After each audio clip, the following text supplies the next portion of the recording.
मासिक धर्म के दौरान कोई भी कार्य नहीं करना चाहिए। दोस्तों, एक समय की बात है, माता लक्ष्मी और भगवान विष्णु क्षीर सागर में अंतिम नाग की शैया पर विश्राम कर रहे थे। तब माता लक्ष्मी ने भगवान विष्णु से पूछा, हे प्रभु, आज मेरे मन में एक प्रश्न उठा है, इसका समाधान केवल आप ही कर सकते हैं। तब भगवान विष्णु ने कहा, हे प्रिया, तुम्हारे मन में जो भी सवाल हो बेझिझक मुझे बताओ और मैं तुम्हारे सभी सवालों का जवाब दूंगी। माता लक्ष्मी ने कहा, हे भगवान, किसी श्राप के कारण महिलाओं को मासिक धर्म की पीड़ा सहनी पड़ती है और मेरा दूसरा प्रश्न है, भगवान, ऐसी कौन सी चीजें हैं जो एक मासिक धर्म वाली महिला को नहीं करनी चाहिए ताकि वह पापी ना हो। भगवान विष्णु ने कहा, हे देवी, आज तुमने मानव जाति के कल्याण के लिए दो अत्यंत महत्वपूर्ण प्रश्न पूछे हैं। इन सभी प्रश्नों का उत्तर देव शर्मा की प्राचीन कथा में मिलता है। अतः हे देवी, इस कथा को मन लगाकर सुनो। तब माता लक्ष्मी ने कहा, हे प्रभु, कैसा था यह देव शर्मा? इसका व्यवहार और व्यवहार कैसा था? मैं कथा सुनना चाहता हूं। भगवान विष्णु ने कहा, हे देवी, पूर्व काल में देश में एक अत्यंत सुंदर नगर था जिसमें देव शर्मा नाम का एक ब्राह्मण रहता था। देव शर्मा को सभी शास्त्रों और वेदों का ज्ञान था। वह बहुत बुद्धिमान था और धार्मिक गतिविधियों में संलग्न था और सभी राष्ट्रों द्वारा उसका सम्मान किया जाता था। वे प्रतिदिन साधु के रूप में दान की घोषणा करते थे। उसके पास पशुपुत्र, रिश्तेदार और विशाल धन था। देव शर्मा की पत्नी का नाम भावना था। वह महान चरित्रवान और धार्मिक आचरण वाली महिला थी। एक दिन देव शर्मा ने अपने घर में सत्यनारायण पूजा का आयोजन किया और सभी ब्राह्मणों को पूजा और भोजन के लिए आमंत्रित किया। पूजा के दिन सभी लोग उसके घर आते हैं। देव शर्मा ने सभी अतिथियों का विधिवत पूजन कर सम्मान किया।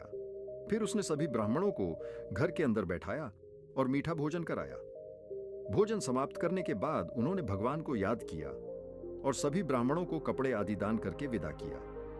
ब्राह्मणों ने देव शर्मा को आशीर्वाद दिया और चले गए। फिर उन्होंने अपने परिवार, दोस्तों, रिश्तेदारों और गरीब लोगों को खाना खिलाया जो लंबे समय से भूखे थे। इस प्रकार सभी को खाना खिलाकर और पूजा पूरी करके जब वह अपने घर के सामने खड़ा था तो उसने देखा कि उसके घर के सामने एक कुत्ता दूसरे आदमी से बात कर रहा है।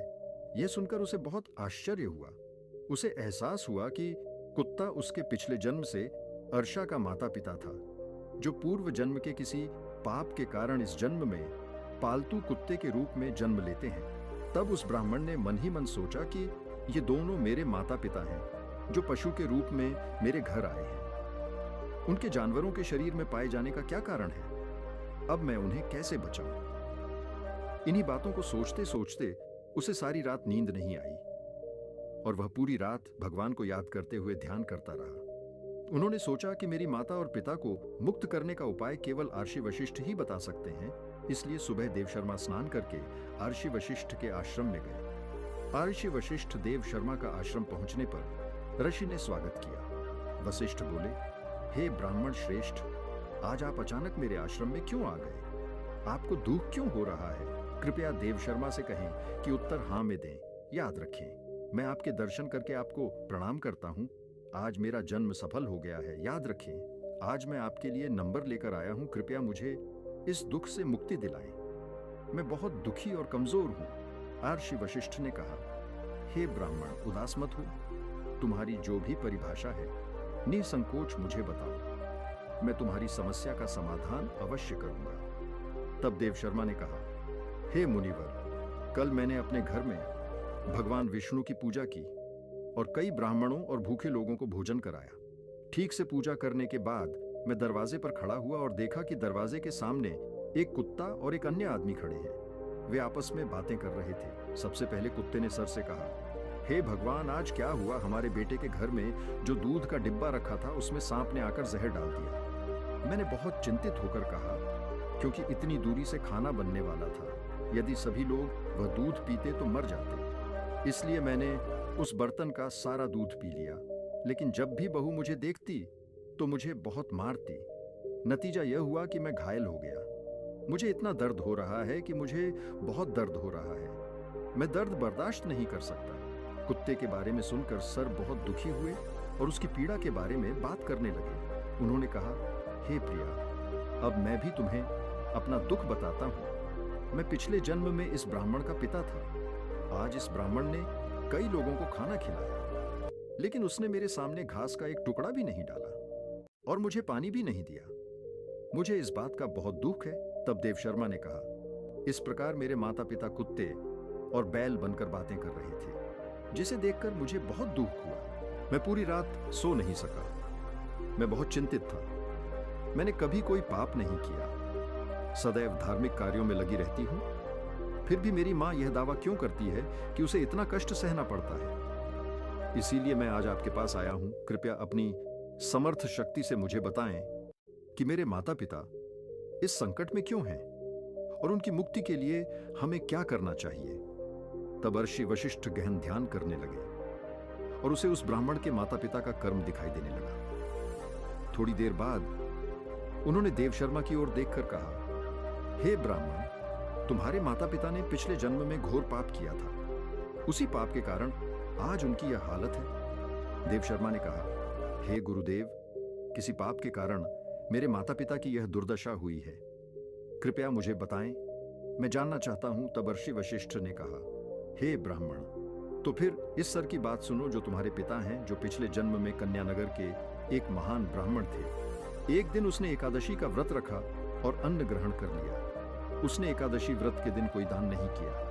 वह अपने पूर्वजों की उचित पूजा नहीं करता था। आपके पिता ने पिछले जन्म में आपकी मां के साथ मासिक धर्म के दौरान संभोग किया था और इस पाप के कारण उन्हें इस जन्म में सर के रूप में जन्म लेना पड़ा है। अब अपनी मां की बात सुनो। तुम्हारी मां व्रत में खाना बना रही थी। महीने के धर्म के दौरान उन्होंने भगवान की पूजा की और तुलसी के पौधे को पानी दिया। इसी अवस्था में उन्होंने भगवान को भोग लगाया। ये काम करके वह महान पाप का भागी बन गया है। मासिक धर्म के दौरान महिलाएं 3 दिन तक अशुद्ध रहती हैं। इस दौरान उन्हें पूजा नहीं करनी चाहिए। उन्हें 3 दिन तक अपने बाल भी नहीं धोने चाहिए। परिणाम स्वरूप पति की जीवन प्रत्याशा कम हो जाती है। मासिक धर्म के दौरान पौधों को भी नहीं छूना चाहिए। रजस्वला स्त्री के साथ संभोग वर्जित है।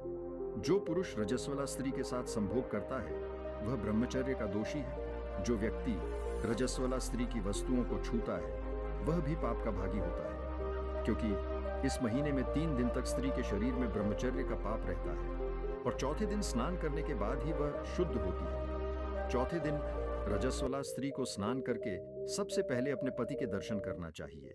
यदि पति मौजूद न हो तो किसी अन्य पुरुष का चेहरा देखकर सूर्य देव के दर्शन नहीं करने चाहिए। ऋषि वशिष्ठ ने कहा, हे ब्राह्मण, इस पाप के कारण तुम्हारे पिता सारा और तुम्हारी माता को कुत्ते के रूप में जन्म लेना पड़ा।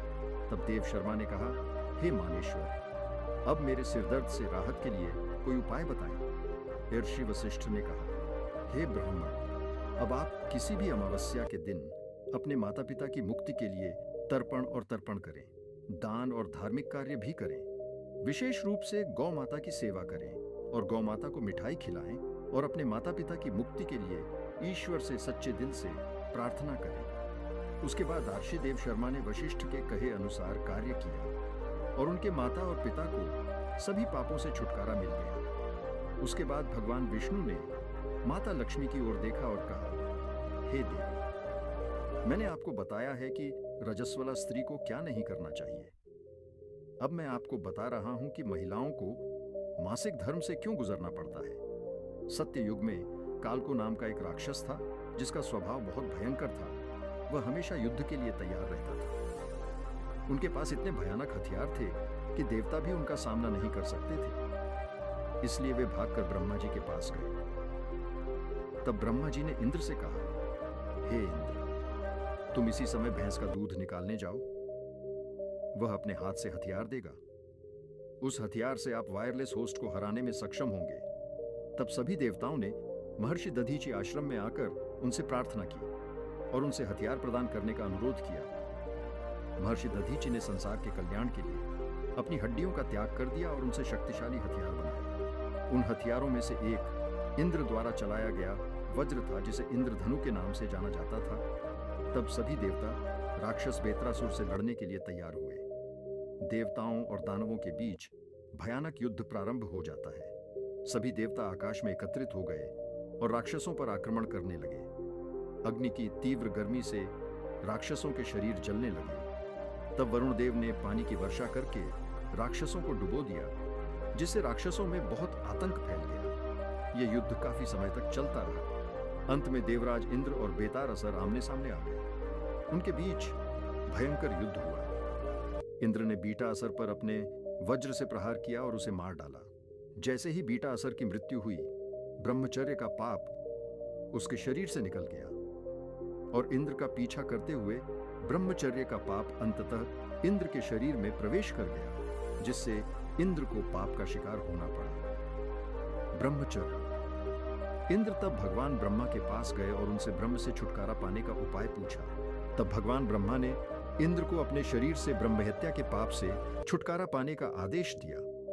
इंद्र के शरीर से ब्रह्महत्या निकली और देवी ब्रह्मा से प्रार्थना करने लगी कि हे परमपिता, जब तक मैं वेत्रसुर के शरीर में जीवित हूं, क्योंकि उसने बहुत से ब्राह्मणों की हत्या कर दी थी। जब इंद्र ने उसे मार डाला तो मैं इंद्र के शरीर में प्रवेश कर गया। अब आप मुझे कोई उपयुक्त स्थान दीजिए जहां मैं रह सकूं। ब्रह्मदेव ने कहा, हे ब्रह्महत्या, मैं तुम्हें 4 भागों में विभाजित करूंगा। आपको इसमें अपनी जगह मिल जाएगी। मानव जाति जागरूक हो जाएगी।